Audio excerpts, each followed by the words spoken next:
Et à 8h12, l'édito politique de Guillaume Tabar du journal Le Figaro. Bonjour Guillaume. Bonjour Marc. En réponse à l'expulsion de 12 Français travaillant à l'ambassade d'Algérie, Emmanuel Macron a décidé d'expulser à son tour 12 ressortissants algériens et de rappeler notre ambassadeur. Est-ce un changement d'attitude de la part du président français, Guillaume ? Clairement oui. Oui. Jusqu'à présent, Emmanuel Macron se voulait fidèle à son fameux « en même temps » entre la ligne de fermeté incarnée par son ministre de l'Intérieur, Bruno Retailleau, et la ligne de dialogue porté par son ministre des Affaires étrangères, Jean-Noël Barrot.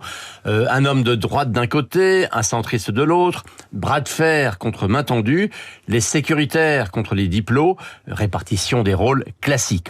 Mais sur cette crise avec l'Algérie, s'il s'était bien gardé de critiquer publiquement son ministre de l'Intérieur, le chef de l'État avait clairement affiché sa volonté de rétablir rapidement le dialogue entre nos deux pays. Ce fut le coup de téléphone du 31 mars avec son homologue Abdelmadjid Tebboune et la visite sur place de Jean-Noël Barrot. Mais l'expulsion de 12 Français, à peine une semaine après cette visite du patron du Quai d'Orsay, a été un pied de nez fait en réponse à ces gestes d'ouverture. Une véritable humiliation pour Macron qui, dès lors, n'avait plus d'autre solution que de revenir à la manière forte, ce qu'il a fait donc en expulsant à son tour 12 Algériens. Cette escalade ne risque-t-elle pas, Guillaume, de réduire à néant tous les efforts d'apaisement entrepris par la France ? Tout dépend en fait de la priorité que l'on se donne. Dans cette crise, en fait, il y a deux impératifs.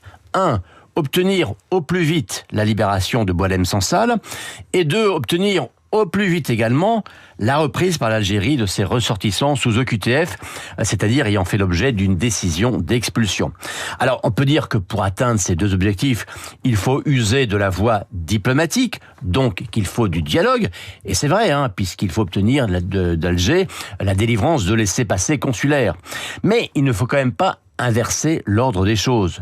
Le dialogue, l'apaisement ne sont que des moyens pour débloquer la situation. Ils ne sont pas une fin en soi, dont la libération de Sansal et la reprise des OQTF ne serait qu'une sorte de variable d'ajustement. Mais le regain de tension fera-t-il pour autant plier Alger ?